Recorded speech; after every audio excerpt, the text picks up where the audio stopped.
Hello बच्चों, आप लोग कैसे हो? आई होप कि आप लोग अच्छे होंगे। आज हम लोग पढ़ने जा रहे हैं चक्री चतुर्भुज के बारे में, ठीक ना? जिसका इंग्लिश हम लिख दिए हैं। अब देखिए चक्री चतुर्भुज, इससे पहले हम बहुत सारे करीब 4-5 वीडियो बनाकर हम लोग पढ़ लिए, है ना। अब चक्री चतुर्भुज के कुछ प्रॉपर्टी के बारे में पढ़ते हैं। देखिए पहले चक्री चतुर्भुज कहते किसे है? ऐसा चतुर्भुज जिसके जो सभी शीर्ष है वो क्या है, एक वृत्त की परिधि पे स्थित हो। आप समझ रहे हैं ना? जैसे कि आप एक चतुर्भुज बनाएंगे, चतुर्भुज में आपका ए बी सी डी ये आपका शीर्ष हो गया। चतुर्भुज में कितने शीर्ष होते हैं? चतुर्भुज में 4 शीर्ष होते हैं, ए बी सी डी। आपका एक चतुर्भुज हो गया ए बी सी डी, इसमें ए बी सी डी ये 4 शीर्ष हो गए, है ना। तो चतुर्भुज के जो ये चारों शीर्ष है ए बी, ये एक वृत्त की परिधि पर, यहाँ पर भी बनाएंगे एक वृत्त की परिधि पर, एक वृत्त की परिधि, ये भी आपका एक चक्रीय चतुर्भुज हो गया। ये आपका ये ए बी सी डी ये आपका एक चक्रीय चतुर्भुज नहीं है, लेकिन ये आपका एक चक्रीय चतुर्भुज है, ये भी आपका एक चक्रीय चतुर्भुज है। चक्रीय चतुर्भुज उसे कहते हैं जिसके चारों शीर्ष एक वृत्त की परिधि पे स्थित हो। वृत्त की परिधि आप समझ ही रहे हैं, ये चक्रीय चतुर्भुज होता है। क्या होता है? चक्रीय चतुर्भुज। क्योंकि चक्रीय चतुर्भुज से बहुत सारे प्रश्न बनते हैं। अब चक्रीय चतुर्भुज के जो सम्मुख कोणों का योग 180 अंश होता है।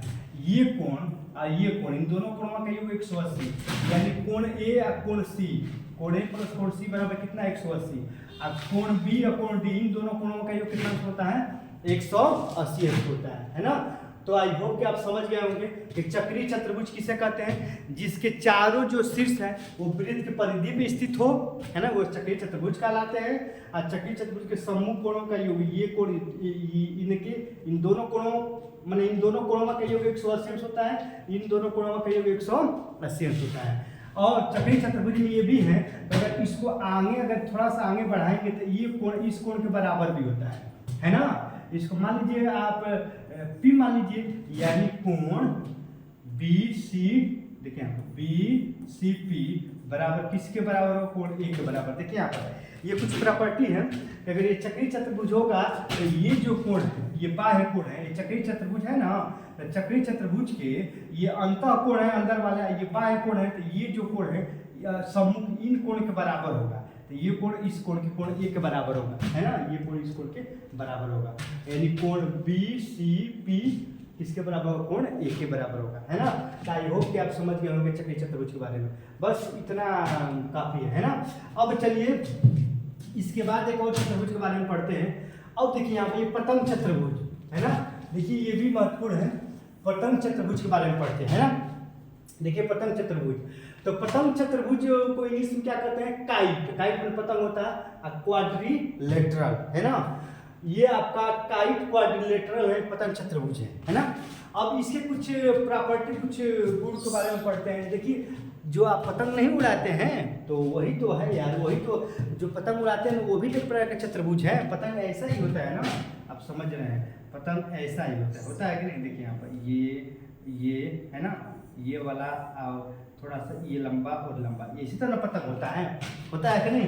तो ये आपका पतंग चतुर्भुज है, इसका नाम रख दीजिए ए बी सी डी, है ना। तो पहला इसका प्रॉपर्टी है कि ऐसा चतुर्भुज जिसकी आसन भुजाओं का युग्म बराबर होता है। मैंने कहने का मतलब कि आसन भुजा का मतलब कि ये भुजा, जब ये भुजा जा रही है ना, इससे जुड़ी हुई है ना, तो ये भुजा इस भुजा के आसन भुजाएं, ये भुजा, ये दोनों आसन भुजाएं हैं।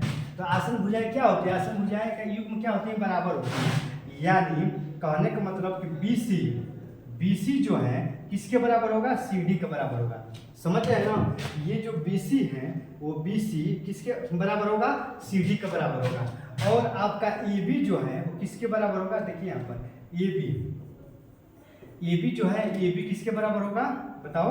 AD के बराबर होगा, ठीक ना। देखिए ये जो आपका BC है, ये BC ये इसके बराबर होगा। यही तो आसन, ये आसन भुजा है, माने आसन भुजा है, और ये इसके आसन भुजा है।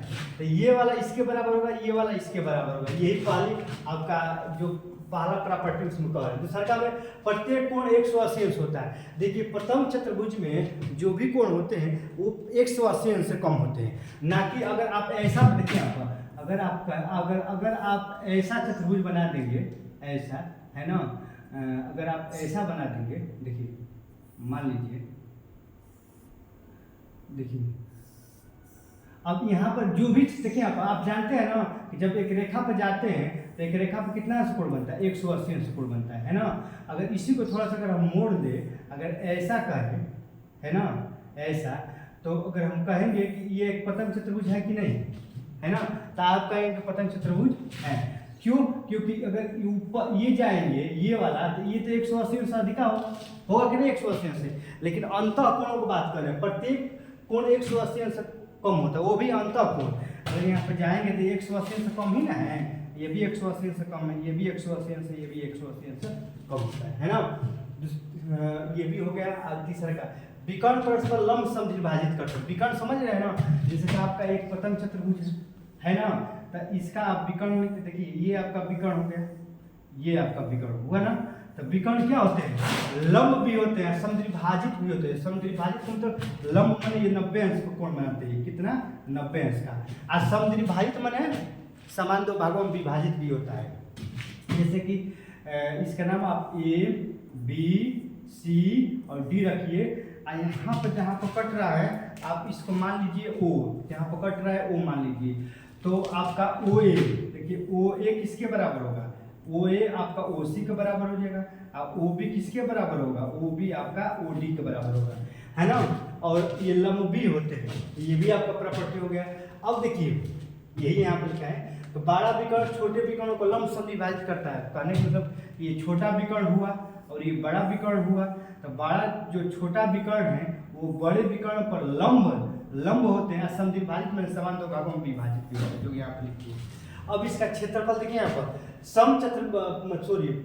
पतंग चतुर्भुज का क्षेत्रफल का सूत्र है, देखिए यहाँ पर क्षेत्रफल यहाँ पर लिखे हैं। क्षेत्रफल सूत्र होता है 1/2 विकर्णों का गुणनफल, है ना। वही जो सम चतुर्भुज का विकर्णों का गुणनफल, सम चतुर्भुज का क्षेत्रफल सूत्र क्या होता है, 1/2 विकर्णों का गुणनफल। जो सम चतुर्भुज का क्षेत्रफल सूत्र होता है वही आपका पतंग चतुर्भुज का भी होता है। तो 1/2 विकर्णों का गुणनफल 1/2, पहला विकर्ण दूसरा का 1/2 d1 गुणे d2, है ना। अब परिमाप क्या होता है, परिमाप होता है 2a + b का मतलब ये अगर a होगा तो ये कितना होगा b, माने इसका जोड़ेंगे, है ना। तो आई होप कि आप समझ गए होंगे। देखिए बच्चों, आप वीडियो को लाइक सब्सक्राइब और शेयर करिए, है ना। देख रहे हैं बोलने का मन नहीं कर रहा है, आप क्या बता, देख रहे हैं कितना गर्मी है, फिर भी आप लोगों को पढ़ा रहे हैं, तो थोड़ा आप सब्सक्राइब करिए, लाइक करिए और शेयर करिए, अपने फ्रेंडों के साथ भी शेयर करिए, है ना। तो आप समझ गए होंगे, हम ये उम्मीद करते हैं कि आप समझ गए होंगे, ठीक है ना।